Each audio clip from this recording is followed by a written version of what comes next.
saberin thilthleng ai thla tu te Jennie la yang kalom ve ka chu JYP Entertainment te chuanin thu chua siamin itzi te chu anakum January ni riathian an full album tur release dona an album hing tur hi Born to be T ani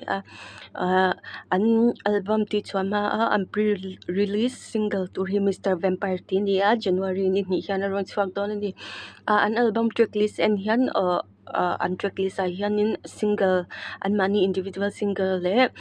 group hlate kha nuai la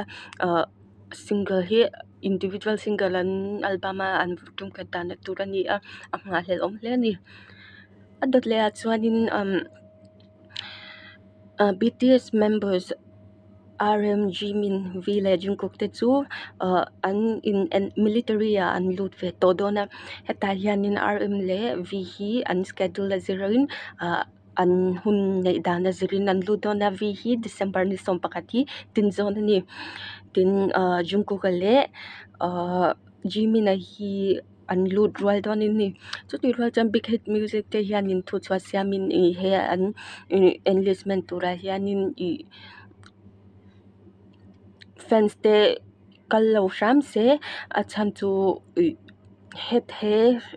military enlistment an te hianin ceremony te hetiang vel te fans te hian thlan te an nei thin ani amai ro chu big hit music te hianin hing a area tur hi military personnel le an chung te tan chawat ti an ya chu wang chuanin fans ten ti buai lo turin an nge na ni chu ti rual chuanin vi hi in enlist don tia khan JBTC ning ka hria te khanin Jennie nen anin thren thu an ron chwa vi le Jennie te hi rin hlel na hi anin ngai zong ni a rin na hi a lo rei to ni an thalak vel kha a leak out nuala thena khanin a then khat khan ring pol an oma then khat khan an ring lewa amai ro chu JTBC te hianin anin thren thu an ron chwa JTBC te hi platform entertainment company time yang ta chan arin tlak pol chu an ni ve to na nga amai ro chu YG le big hit te hian an confirm lo nangin an relationship hi amai ro chu anin ngai zong ti hi a thanna lo rei to ni chuanin an thalak te pokha chok choi choi a then khat te khan an oya then khat te chuan an oi lawa then khat in cosplay me ni chu ti khati tan ti a amai ro chu ka sei du chu ke chu a oi po la khan ko ma chan chu hetiang hi ke ma ina kalo mu ve dan le kalo intinge khatiang thir ve kalo chui ve dan na cha an ninge ni hyang ka hria chan chu ka mani UNIT Jennie na release don pokhan listening party a khan via friend circle via thante zong zong kha a som ve ka ni he khata pokhanin chuanin thu chwa dang le a chuanin YG Entertainment te chuan thu chwa siamin Blackpink te chuanin group contract exclusive contract chu inclusive so katina inclusive contract chu an sign le Blackpink te hi group members sang hianin YG Entertainment waya an chunzom don ni ama ero chu an individual contract ero hi chu ala chiang lawa YG Entertainment te cha hi chu an la soi homek tinia ma sen news outlet tanga chuan Lisa le Jennie te hian an chhuasan ni in an chhuat to a chuanin Rose le Jisoo te chuan an sign le ti thom omani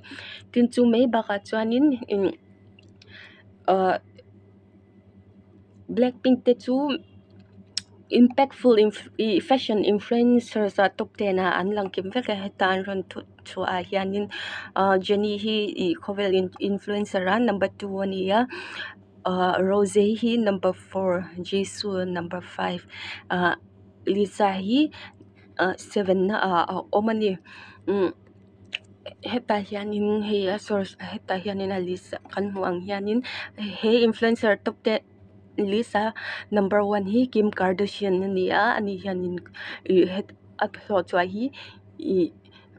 486 million ania Jennie hi 315 million Jennie Rose hi 246 million ania Jisoo hi 213 millions John Lisa hi 124 million stand chuanin adot le chuanin zero base one te kha kan share ani chuan members wiki kha mani khanin alive a chu alive na chuan offense pakhat khanin master ti kautur khanin na ti ni amai ro chu khatia kautura ti na kha ati du lawa riki hianin ang thildang topic dang soi turina ti de ani chuan adot le mani lo kha alive player chu ta chuanin he fans ngai buk hianin a ron tile a ron zota ama khanin kanin beto amin la hria atia riki chuan ola hria atia enge ti turil ka ti che kha ila sharing atile a riki hian ola sharing atia chu tinon le turina ti ni master kam ama ero chu riki hian atile du lawa master ti kervin thildang kati theialom thildang ti tur ishelo mi atia kha fence khanin thinrim ti khan he khol nei tur hian engza ta tam nge sumka sen ti zong khanin aron ti tani Kpop fans te hi dikta ka soi chuanin an toxic man lo ma an idols te hi an thunwaya om tira an du ti tur hianin an du ni an du dan lo anga an om chuanin engemoni he thilpoi hi athleng ve thin ani chu ka ro soi le du chu manilo pokanin new jeans member minzi le hain te po an live le khata khanin comment moi lo de me khan mai khan oma an lo mu ve ka fans te khanin an screenshot man lo thu kha an soya mai ro chu minzi te ron chang le ten kan screenshot ve ka action kan la don ti ang khanin a ron ti ta idol te hi mishing ve to an ni an fam kim big lova chu wang chanin tongka moi lo tak le rumors te hi the dar thin lawila ani lawi mo comment section ate hian va type thin lawila ke ni hi chuanin chan chu an mental health te hi effect na se me ma an thok rima an ha ve ni dikta ka so chuanin chu ba ka internet khawvela ni to tongkam na tak ten hu hianin an mental hi effect ve mani chu wang chuanin fans te hi chuanin tu ma hi attack ve lawila a him chin tok a tok chin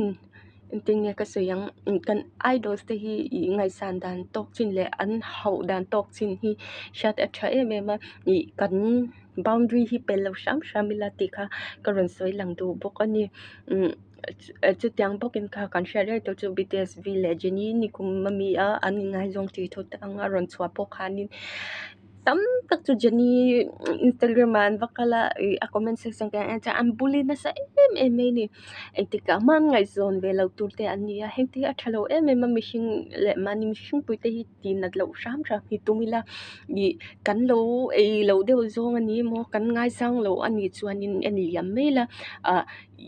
va comment lo pon amuna omhuna tongkam chha mang du ni pon omhuna ta khan tongkam chha ina thalaki mo khain la tiang zong kanin kars mela ani lawa an mu ve tura khatia internet va ti lan ve kher khachu iching loila mi pa ngai te kan ni chuanin ti lo sham tumila ti kha karon soi duani